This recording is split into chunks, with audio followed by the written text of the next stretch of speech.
আসসালামু আলাইকুম বন্ধুগণ, তাজ ভিলেজ ফুডে আপনাদের সকলকে স্বাগত। আশা করি আপনারা সকলেই ভালো আছেন। আজ আমি আর একটা নতুন ভিডিও নিয়ে হাজির হয়েছি।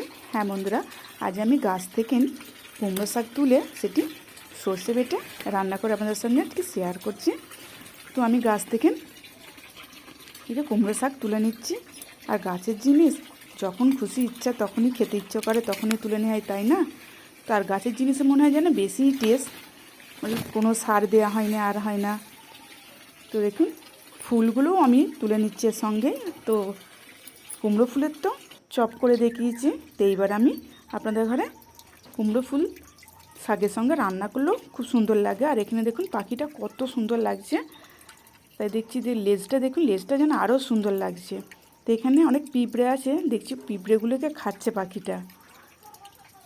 তো এইটা কত সুন্দর লাগছে। তো এখানে আমার শাকটা বাছা হয়ে গেছে, তো আমি এখানে ভালোভাবে শাকটা ধুয়ে নেব। তো যেহেতু পানি যাবার সময় হয়ে এসেছে, তো 9টা পর্যন্ত পানি থাকে, তারপর তো পানিটা চলে যায়। তো আজকে শাক বাছতে বাছতে একটু দেরি হয়ে গেল। তো আমি শাকটা ভালোভাবে বেছে নিচ্ছি। আর ফুলগুলোও বললাম না, ফুলগুলোও আমি নিয়ে নিয়েছি। তো এখানে ডাঁটাটা আছে, ডাঁটাটাও বেছে নেবো। তো এখানে আমার ডাঁটাটাও বাছা হয়ে গেছে, তো আমি ডাঁটাটাও ভালোভাবে পানি দিয়ে ধুয়ে নেবো। থেকে ভালোভাবে বেছে দিয়ে এবার রান্নার দিকে চলে যাব। তো আমি ভালোভাবে ধুয়ে নিচ্ছি ডাঁটাগুলো। হ্যাঁ বন্ধুরা, তো এরকমভাবে একবার কুমড়ো শাক রান্না করে খেয়ে দেখবেন, তো মুখের স্বাদ বদলে যাবে, এতটাই টেস্ট হয়। তো আমি ডাঁটাগুলো আমার ভালোভাবে ধুয়ে নিচ্ছি। এখানে আমার ডাঁটাটা, এখানে পাখিটাও আবার চলে এসেছে। তো আমার বাছাবুচি কাটাকুটি সব হয়ে গেছে, আমি রান্নার দিকে চলে এসেছি। তো আমি উনুনে একটা কড়া বসিয়ে দিয়েছি। কড়াই তেল দিয়ে দিয়েছি। তোমার তেলটা গরম হয়ে গেছে, তো একটা শুকনো লঙ্কা ফোড়ন দিয়ে দিচ্ছি, আর দিয়ে দিচ্ছি গোটা জিরে। এটি ভালোভাবে গরম হয়ে গেছে, তো এর মধ্যে আমি দিয়ে দিচ্ছি বড় সাইজের পেঁয়াজ কুচি, দিয়ে এর মধ্যে আমি দিয়ে দেবো কেটে রাখা ডাঁটাগুলো, দিয়ে হালকা দিকে একটু নাড়াচাড়া করে নেবো, একটু নেড়ে নেবো। নিয়ে আমি এখানে নিয়েছি 2টো বড় সাইজের আলুটাকেও কেটে নিয়েছি, এর মধ্যে দিয়ে দিলাম। দিয়ে এর মধ্যে দিয়ে দেবো সর্ষে বাটা। তো সর্ষে বাটাটা দেওয়ার পর এটিকে ভালোভাবে মিক্স করে নেব। তো এটিকে ভালোভাবে নাড়াচাড়া করে নিচ্ছি।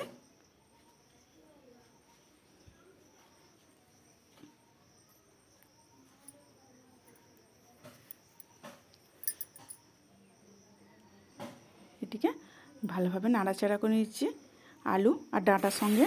তো এবার এতে একে একে আমি সব মশলাগুলো দিয়ে দেবো। দিয়ে দিলাম হলুদ গুঁড়ো, লঙ্কার গুঁড়ো, আর দিয়ে দিচ্ছি ধনে জিরের গুঁড়ো, নুন, আর দিয়ে দিচ্ছি জিরে গুঁড়ো।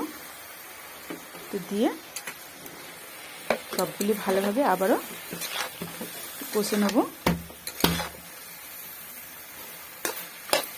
আর ভালোভাবে এটিকে কষে নিতে হবে, যাতে কোনো মশলার গন্ধ না থেকে থাকে।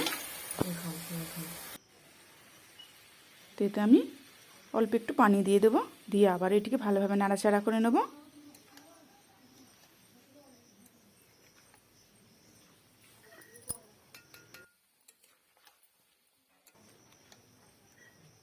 এটিকে ভালোভাবে নাড়াচাড়া করে নিচ্ছি। এতে আমি দিয়ে দেবো আদা রসুন বাটা,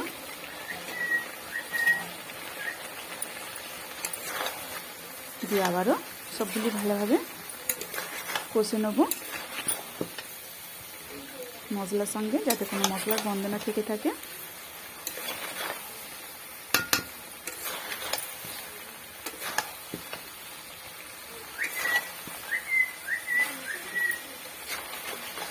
এটিকে ভালোভাবে আমি কষে নিচ্ছি।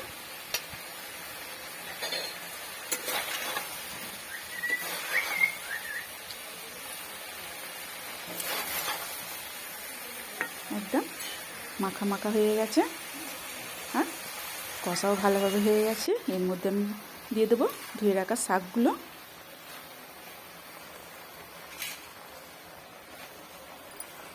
এর মধ্যে শাকগুলো দিয়ে দেবো, আর দিয়ে দেবো আমি চিনি। কুমড়ো শাকে চিনি না হলে একদমই ভালো লাগে না, তাই দিয়ে দিলাম চিনি। দিয়ে এটিকে ভালোভাবে ঢাকনা দিয়ে দেবো যাতে শাকটি ভালোভাবে সেদ্ধ হয়ে যায়। তো আমি 3-4 মিনিট পর ঢাকনা খুলে দেখে নেবো। দেখুন শাকটা কতটা নরম হয়ে গেছে আর ভালোভাবে সেদ্ধও হয়ে এসেছে। সবগুলি ভালোভাবে আবারও নাড়াচাড়া করে নেব।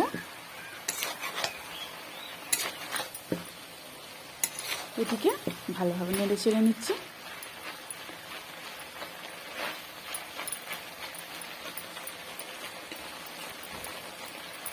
তো হ্যাঁ বন্ধুরা, ভিডিওটি যদি আমার ভালো লেগে থাকে লাইক, কমেন্ট অ্যান্ড সাবস্ক্রাইব করে বেল আইকন প্রেস করে অল করতে ভুলবেন না। প্লিজ প্লিজ সাবস্ক্রাইবটি করে দেবেন আর বেশি বেশি করে শেয়ার করে দেবেন। ব্যাস, এটি আমার রেডি হয়ে গেল। দেখতে কতটা লোভনীয় লাগছে, তাই না?